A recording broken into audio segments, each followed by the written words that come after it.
నమస్తే అండి. మనం Indian polity group 1, TSPSC group 1 ప్రిలిమ్స్ని దృష్టిలో పెట్టుకొని డిస్కస్ చేస్తున్నాము. అయితే ఈ ఎపిసోడ్ లోకల్ సెల్ఫ్ గవర్నమెంట్లో సెకండ్ పార్ట్. మనం already local self government first part discuss చేశాము.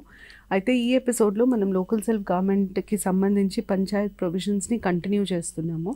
మనం లాస్ట్ డిస్కస్ చేసింది పవర్స్ ఆఫ్ పంచాయత్ గురించి. దానికి నెక్స్ట్ ఫండ్స్ ఆఫ్ పంచాయత్, అంటే పంచాయత్కి అధికారాలు ఏమి ఇవ్వాలి అన్నది నిర్ణయించే హక్కు రాష్ట్రానికి ఉంటుంది. అలాగే పంచాయత్లకు ఎలాంటి వనరులని సమకూర్చాలి, ఎక్కడి నుండి సమకూర్చాలి, అంటే పంచాయత్ తనంతట తాను ట్యాక్సులు విధించచ్చా, లేకపోతే రాష్ట్ర ప్రభుత్వం వారికి వనరులు ఇస్తుందా, ఇట్లాంటివి పంచాయత్లకు సంబంధించి నిర్ణయాలు రాష్ట్రమే తీసుకుంటుంది. అయితే 243H funds powers to impose taxes by and funds of Panchayat గురించి సంబంధించిన సమాచారం ఇస్తుంది. బేసిక్గా 243H ఏమంటుందంటే పంచాయత్లకు సంబంధించి ఎట్లాంటి నిధులు కానీ వనరులను కానీ సమకూర్చే అధికారం రాష్ట్రానికి ఉంటుంది. అంటే పంచాయత్లకి ఎలాంటి ట్యాక్సెస్ వేసే హక్కు ఇవ్వాలి, పంచాయత్లకి రాష్ట్రం కలెక్ట్ చేసే ట్యాక్సెస్లలో ఎంత భాగం ఇవ్వాలి, ఎంత శాతం ఇవ్వాలి, అలాగే పంచాయత్లకు కూడా గ్రాంట్స్ అనేది ఇప్పుడు మనం రాష్ట్రానికి కేంద్రం ఎట్లా గ్రాంట్స్ అనేది ఇస్తుందో అట్లాగే రాష్ట్రం పంచాయత్లకి గ్రాంట్స్ అనేది ఇస్తుంది. అంటే సెంటర్ ఏమో స్టేట్స్కి ఇస్తుంది, స్టేట్ ఏమో లోకల్ సెల్ఫ్ గవర్నమెంట్కి గ్రాంట్స్ ఎయిడ్ ఇస్తుంది. గ్రాంట్స్ ఎయిడ్ ఇచ్చే అధికారం పంచాయత్కి సంబంధించిన అన్ని నిధులని వేరే ఫండ్ లాగా స్థాపించే అధికారం రాష్ట్రానికి ఉంటుంది. ఇవేవైనా రాష్ట్రం చేయొచ్చు, చేయకపోవచ్చు. దాని తర్వాత నెక్స్ట్ మనకి ఫైనాన్స్ కమిషన్ గురించి తెలియాలి.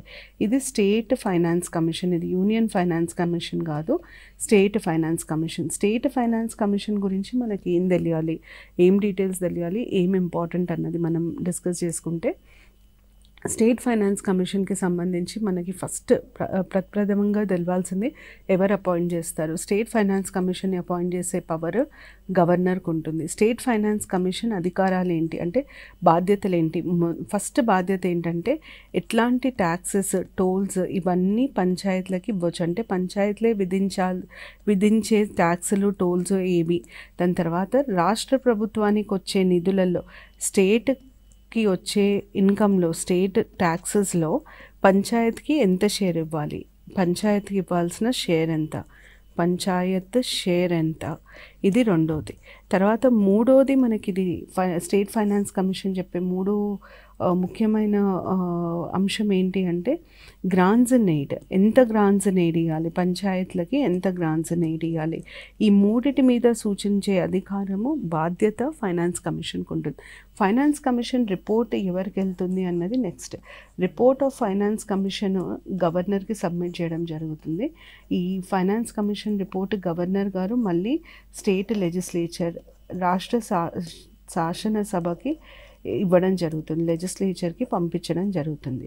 ఇది ఫైనాన్స్ కమిషన్కి సంబంధించిన ఇన్ఫర్మేషన్.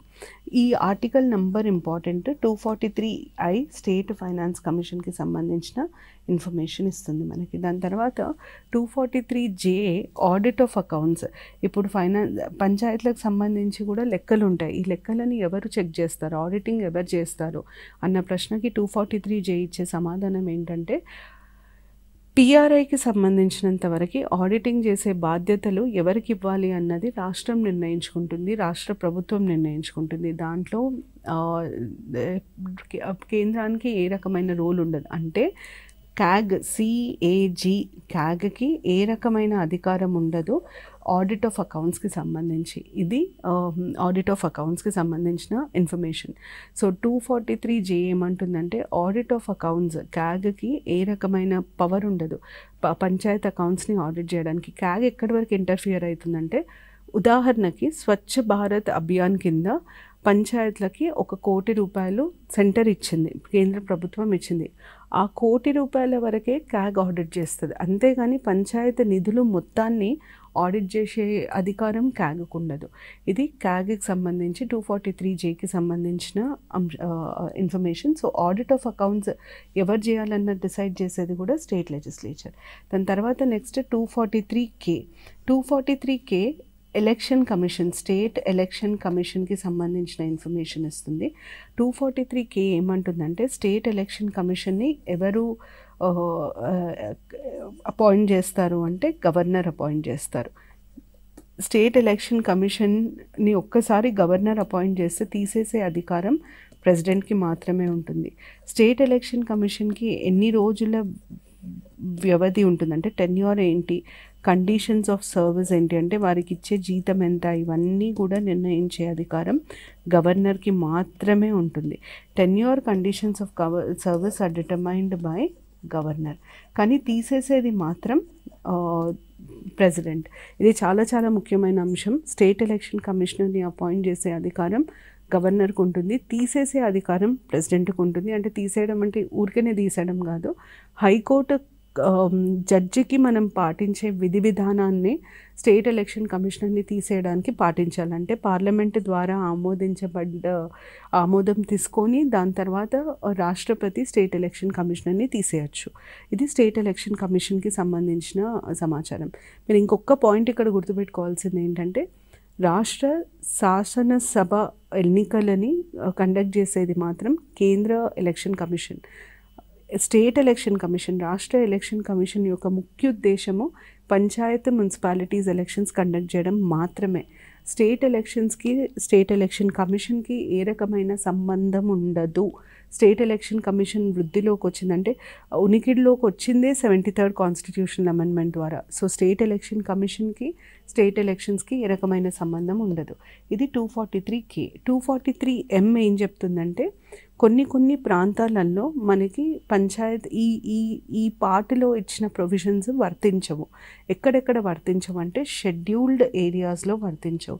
షెడ్యూల్డ్ ఏరియాస్లో ఇవి ఎందుకు వర్తించవంటే షెడ్యూల్డ్ ఏరియాస్కి సంబంధించి ఇంకొక చట్టం ఉంటుంది, దాన్నే మనం పెసా అని అంటాం, Panchayat Raj extension for scheduled areas act అని అంటాం.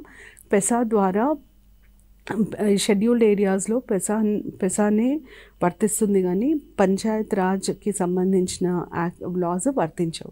ఇది ఆర్టికల్ 243Mకి సంబంధించిన సమాచారం. అంటే మీకు బేసిక్గా పంచాయత్ రాజ్ యాక్ట్ అంటే పార్ట్ 9 ఆఫ్ ద కాన్స్టిట్యూషన్ ఎక్కడ వర్తించదు అని అడుగుతారు. షెడ్యూల్డ్ ఏరియాస్లో వర్తించదు.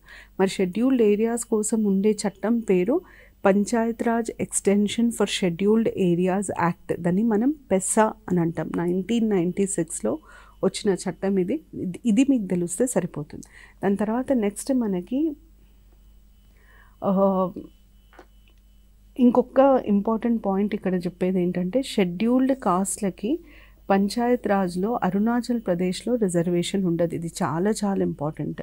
షెడ్యూల్ కాస్ట్లకి అరుణాచల్ ప్రదేశ్ రాష్ట్రంలో పంచాయత్ రాజ్లలో రిజర్వేషన్ ఉండదు. ఎందుకంటే షెడ్యూల్డ్ కాస్ట్ అక్కడ ఉండరు. అరుణాచల్ ప్రదేశ్ ఇవన్నీ ట్రైబల్ స్టేట్స్ కాబట్టి ఇక్కడ షెడ్యూల్ కాస్ట్కి ఎలాంటి రిజర్వేషన్ ఉండదు. ఇది ఇంపార్టెంట్. ఏ స్టేట్లో ఉండదు అని కాన్స్టిట్యూషన్లో ఇవ్వడం జరిగింది అన్నది ఇంపార్టెంట్.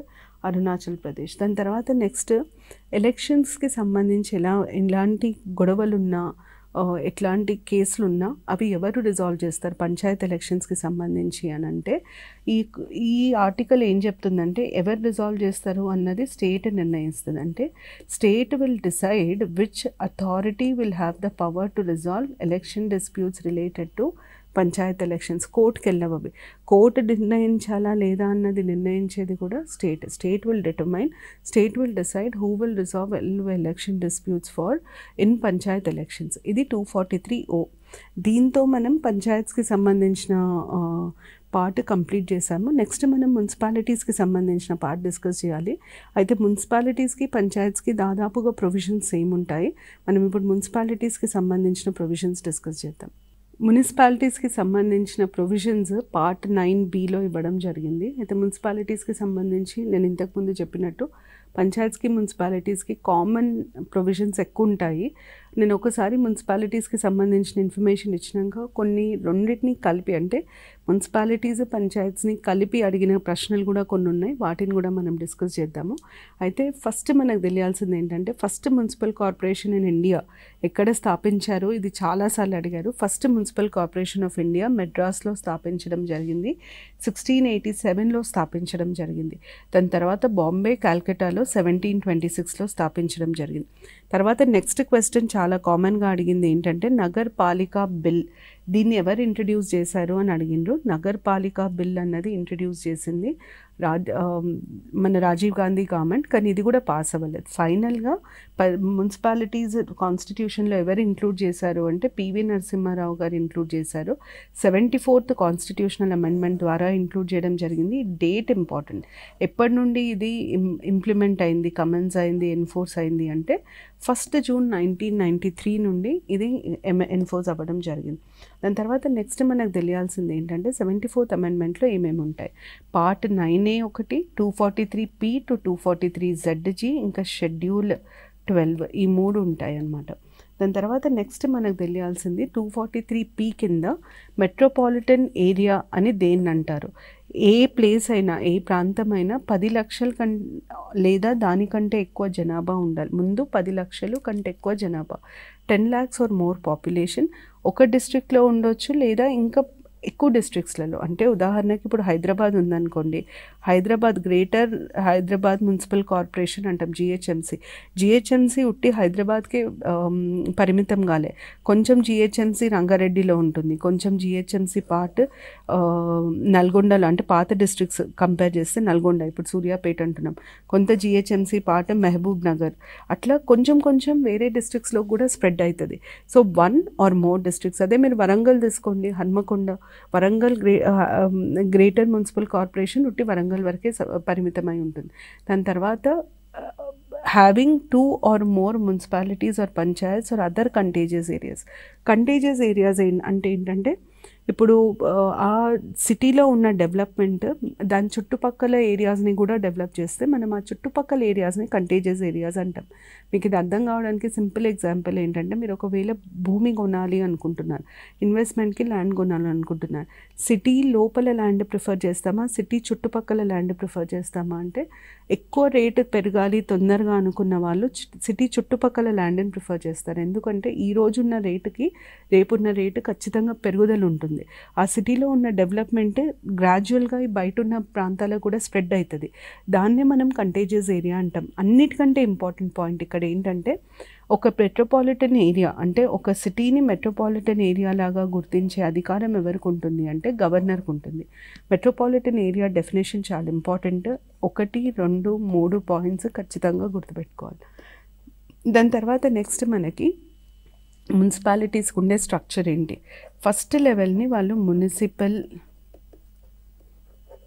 కార్పొరేషన్ హైయెస్ట్ లెవెల్, తర్వాత మనకు ఉండేది మున్సిపాలిటీ, దాని తర్వాత ఉండేది నగర్ పంచాయత్. ఈ 3 లెవెల్స్ ఉంటాయి. మున్సిపల్ కార్పొరేషన్ అన్నది లార్జ్ అర్బన్ ఏరియా, అంటే 10 లక్షలు లేదా ఎక్కువ జనాభా ఉన్నది లార్జ్ అర్బన్ ఏరియాకు ఉండేది మున్సిపల్ కార్పొరేషన్.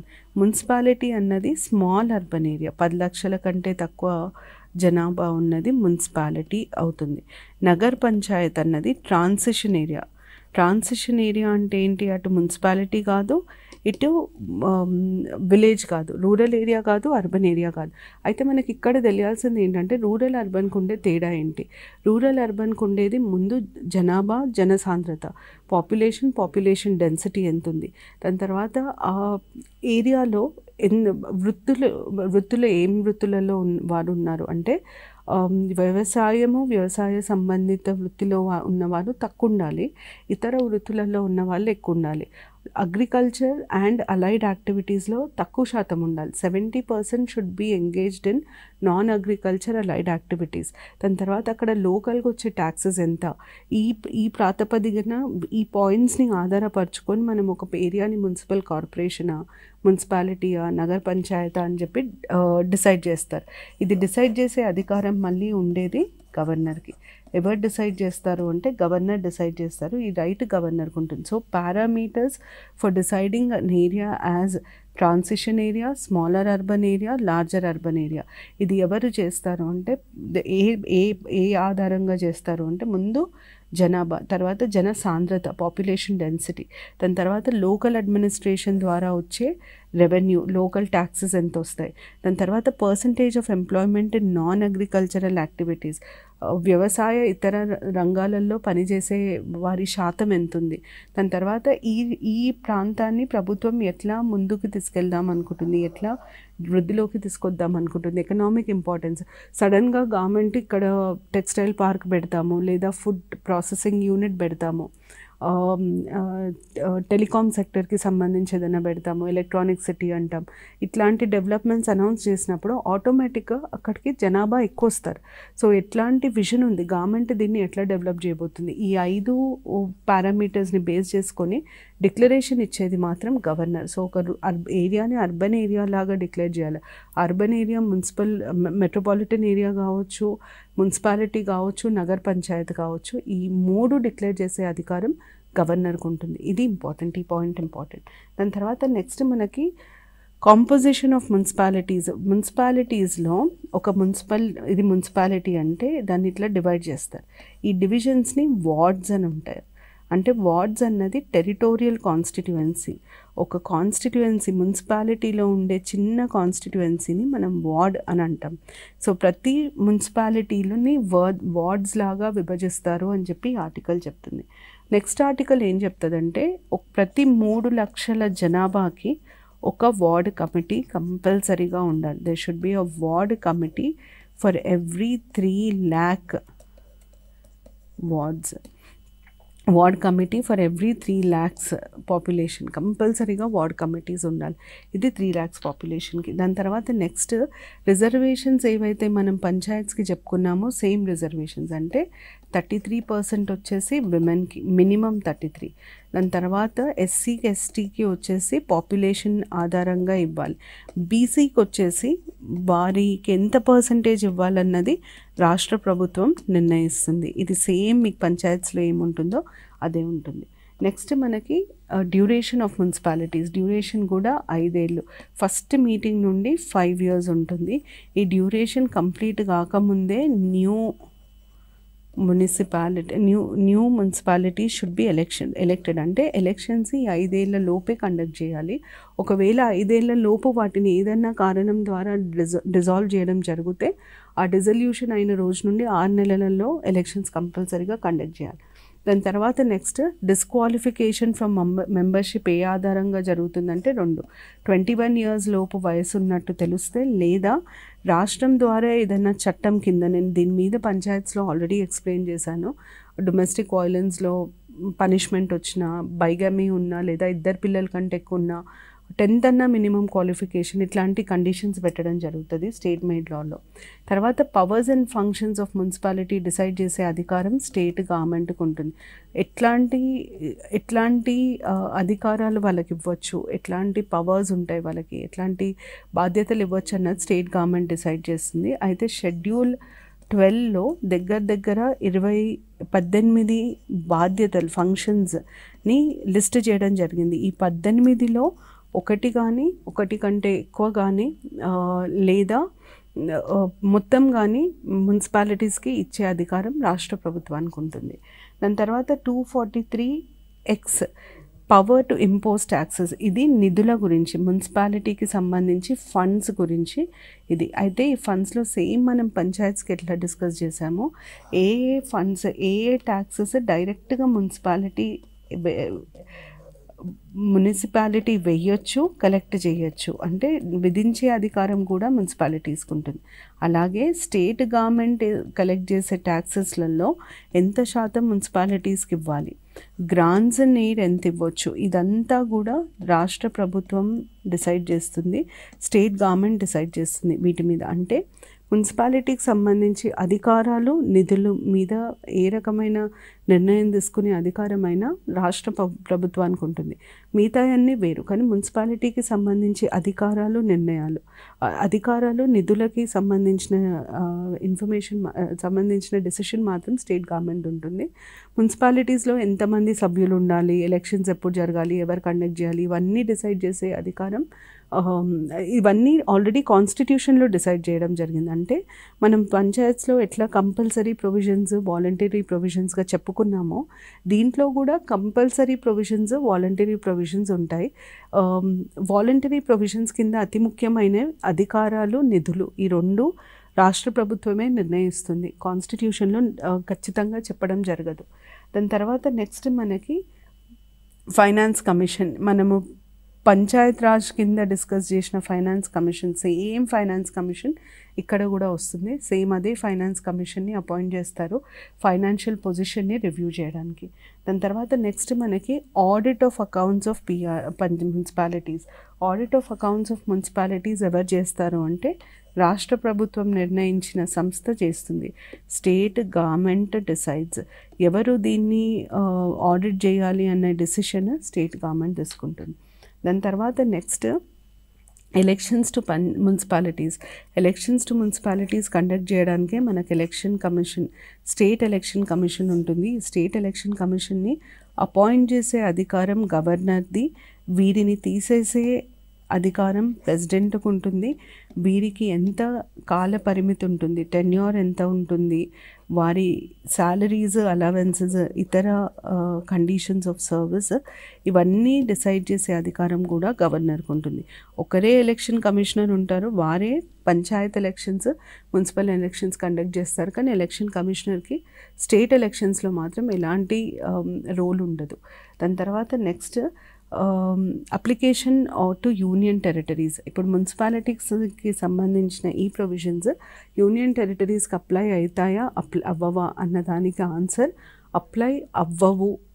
ప్రెసిడెంట్ ఇవి అప్లై అవ్వాలి అని సపరేట్గా ఒక ఆర్డర్ ఇస్తే కానీ అవి అప్లై అవ్వవు. అది యూనియన్ టెరిటరీస్కి సంబంధించి. దాని తర్వాత నెక్స్ట్ ఏ ఏరియాస్కి ఇది అప్లై కాదు అంటే షెడ్యూల్డ్ ఏరియాస్కి ఇది అప్లై కాదు. ఇంతకుముందు నేను పంచాయత్స్లో చెప్పిన సేమ్ అదే ప్యాటర్న్లో ఇక్కడ షెడ్యూల్డ్ ఏరియాస్కి అప్లై అవ్వదు. దాని తర్వాత నెక్స్ట్ ఎస్సీస్కి అరుణాచల్ ప్రదేశ్లో రిజర్వేషన్ ఉండదు. దాని తర్వాత నెక్స్ట్ 243ZD చాలా చాలా ముఖ్యమైన ఆర్టికల్. మీరు ఆర్టికల్ నంబర్ కూడా గుర్తుపెట్టుకోవాలి. ఇది బేసిక్ ఏమంటుందంటే మెట్రోపాలిటన్ ఏరియాకి మెట్రోపాలిటన్ ప్లానింగ్ కమిటీ ఉండాలి అంటది. మనకి ఇప్పుడు హైదరాబాద్కి HMDA అని అంటాం. మెట్రోపాలిటన్ ప్లానింగ్ కమిటీ ఉండాలి. సపరేట్గా ప్లాన్ చేయడానికి, ఆ ఏరియా డెవలప్మెంట్ ప్లాన్ చేయడానికి మెట్రోపాలిటన్ ప్లానింగ్ కమిటీ ఉండాలి. ఎందుకు అంటే ఇప్పుడు ఒక మెట్రోపాలిటన్ ఏరియాకి ఉండే అవసరాలు, సివిక్ నీడ్స్ అంటాం మనం. అంటే మనం సిటిజన్స్కి ఉండే నీడ్స్ చాలా వేరు. ఎందుకు? పాపులేషన్ చాలా ఎక్కువ, పాపులేషన్ డెన్సిటీ చాలా ఎక్కువ. సో వారికి కావాల్సిన సదుపాయాలని ఎట్లా అరేంజ్ చేయాలి అన్న దాని మీద ప్లాన్ చేయడానికి ఒక సపరేట్ కమిటీని ఫామ్ చేయాలి అని 243ZD చెప్తుంది. So provides for the constitution of committee for district planning for consolidating the district plans. Okay, 243ZD మనకి డిస్ట్రిక్ట్ ప్లాన్స్ గురించి చెప్తుంది. 243ZE metropolitan planning committee. So this is district planning committee. ఎందుకు district planning committee ఉండాలి అంటే ఒక డిస్ట్రిక్ట్లో, ఇదొక district అనుకోండి, ఇక్కడ పంచాయత్ ఉంది, ఇవన్నీ పంచాయత్ అనుకోండి, మళ్ళీ ఒక మున్సిపాలిటీ ఉంటుంది, తర్వాత మళ్ళీ ఇవన్నీ చిన్న చిన్న పంచాయతీలు ఉంటాయి, ఇదొక మున్సిపల్ ఏరియా, మళ్ళీ ఇవన్నీ పంచాయత్. ఇప్పుడు మున్సిపాలిటీకి ఉండే అవసరాలు, పంచాయతీకి ఉండే అవసరాలు వేరు. కానీ మనం ఒక ప్లాన్ చేస్తున్నప్పుడు ఆ జిల్లా మొత్తంని దృష్టిలో పెట్టుకొని ప్లాన్ చేయాలి. ఉదాహరణకి ఇప్పుడు ఈ పంచాయత్ నాకు రోడ్ కావాలి అంటుంది. ఈ పంచాయతీలో రోడ్ వేయాలంటే ఖచ్చితంగా దాన్ని ఇక్కడి నుండో లేకపోతే ఎక్కడి నుండో తీసుకురావాలి. అంటే మనం ఆ రోడ్డుని ఉట్టి ఆ విలేజ్కే వేయం, ఇంకా ముందుకు వెనకకు కూడా ఎక్స్టెండ్ చేయాలి. ఇట్లా మొత్తం ఓవరాల్ హోలిస్టిక్ ప్లాన్ కోసము ఒక డిస్ట్రిక్ట్ ప్లానింగ్ కమిటీని కాన్స్టిట్యూట్ చేయాలి. డిస్ట్రిక్ట్ ప్లానింగ్ కమిటీ ఏం చేస్తుందంటే పంచాయతీలకు ఉన్న అవసరాలు, మున్సిపాలిటీకి ఉన్న అవసరాలు అన్నీ తీసుకొని మొత్తం జిల్లాకి సంబంధించి ఒక ప్రాపర్ డెవలప్మెంట్ ప్లాన్ని డిజైన్ చేస్తుంది. దాన్ని మనం draft development plan for the district as a whole అని అంటాం. Proper development plan for the district as a whole design చేయడానికి మనకు డిస్ట్రిక్ట్ ప్లానింగ్ కమిటీ కావాలి. అయితే డిస్ట్రిక్ట్ ప్లానింగ్ కమిటీ మీద మీకు నెక్స్ట్ వచ్చే క్వశ్చన్ దాని సభ్యుల గురించి. డిస్ట్రిక్ట్ ప్లానింగ్ కమిటీలో ఎంతమంది సభ్యులు ఉండాలి, మెంబర్స్ ఎంతమంది ఉండాలి అన్నదాన్ని డిసైడ్ చేసే అధికారం స్టేట్ గవర్నమెంట్కి ఉంటుంది. దీంట్లో ఏం డౌట్ లేదు. కాకపోతే ఎంతమందినన్నా పెట్టుకోండి, దాంట్లో 4/5 మెంబర్స్ని మాత్రం పంచాయతీ ఇంకా మున్సిపాలిటీస్ నుండి తీసుకోవాలి. అంటే ఉదాహరణకి స్టేట్ గవర్నమెంట్ డిస్ట్రిక్ట్ ప్లానింగ్ కమిటీలో 20 మంది సభ్యులు ఉండాలి అనింది. అప్పుడు 20 × 4/5 16 మంది సభ్యులు మున్సిపాలిటీస్ నుండి పంచాయత్స్ నుండి రావాలి. ఇది కండిషన్. ఇది మీకు నెక్స్ట్ అడిగే పాయింట్. ఈ 2 పాయింట్స్ చాలా important. District planning committee article number, district planning committee members గురించి అడిగే ఛాన్సెస్ ఎక్కువ ఉంటాయి. అలాగే నేను డిస్ట్రిక్ట్ ప్లానింగ్ కమిటీ గురించి చెప్పినట్టే మీకు మెట్రోపాలిటన్ ప్లానింగ్ కమిటీ ఉంటుంది 243ZE కింద. మెట్రోపాలిటన్ ప్లానింగ్ కమిటీ మెట్రోపాలిటన్ ఏరియాకి సంబంధించిన ప్లాన్. వీరి అవసరాలు చాలా వేరు కాబట్టి వీరికి సంబంధించిన ప్లాన్ని డిజైన్ చేయడానికి మనకి మెట్రోపాలిటన్ ప్లానింగ్ కమిటీని కాన్స్టిట్యూట్ చేయడం జరిగింది.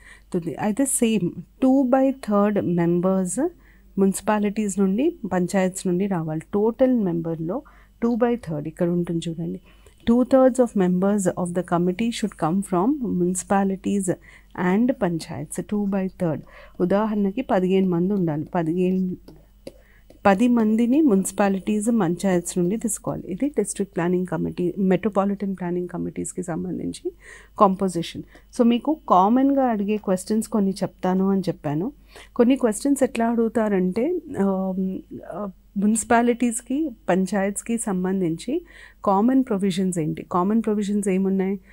State finance commission common provision, state election commission, తర్వాత 5 years tenure, 21 years minimum age to contest elections, ఇవన్నీ common provisions. So common provisions అడుగుతారు. పార్ట్ 9A కింద ఖచ్చితంగా కాన్స్టిట్యూట్ చేయాల్సిన బాడీస్ ఏంటి అంటే municipal, state finance commission, state election commission. మరి part 9ని చూసుకుంటే గ్రామ సభ కంపల్సరీ. పార్ట్ 9Aని చూసుకుంటే ward committees, district planning committee, metropolitan planning committee compulsory. So ఇట్లాంటి కంపారిటివ్ క్వశ్చన్స్ అడిగే ఛాన్సెస్ ఉంటాయి. అంటే కామన్ ఉన్నవేంటి, కామన్ లేనివేంటి, వీటిని ఒక చిన్న లిస్ట్ లాగా మీరు ప్రిపేర్ చేసుకొని చదువుకుంటే మీకు ఈజీ అవుతుంది. లోకల్ సెల్ఫ్ గవర్నమెంట్కి సంబంధించిన ఇన్ఫర్మేషన్ ఇది. దీన్ని దాటి లోకల్ సెల్ఫ్ గవర్నమెంట్ మీద క్వశ్చన్స్ అడిగే ఛాన్సెస్ తక్కువ. ఈ మొత్తం క్లాసెస్ గ్రూప్ 1 ప్రిలిమ్స్ని దృష్టిలో పెట్టుకొని చెప్పడం జరిగింది. సో గ్రూప్ 1 ప్రిలిమ్స్కి సంబంధించి పాలిటీలో ఏమేమి అంశాలు అడగచ్చు, ఏమేమి ఇంపార్టెంట్ క్వశ్చన్స్ ఎట్లా అడుగుతారో వాటి మీద కూడా డీటెయిల్స్ ఇవ్వడం జరిగింది. ఈ క్లాసెస్ గ్రూప్ 1 ప్రిలిమ్స్కి పాలిటీస్ సంబంధించినంతవరకు స్టాటిక్ పార్ట్ని కంప్లీట్గా కవర్ చేశాయి. దీంతో మనం పాలిటీకి సంబంధించిన క్లాసెస్ ముగిస్తున్నాము. Thank you.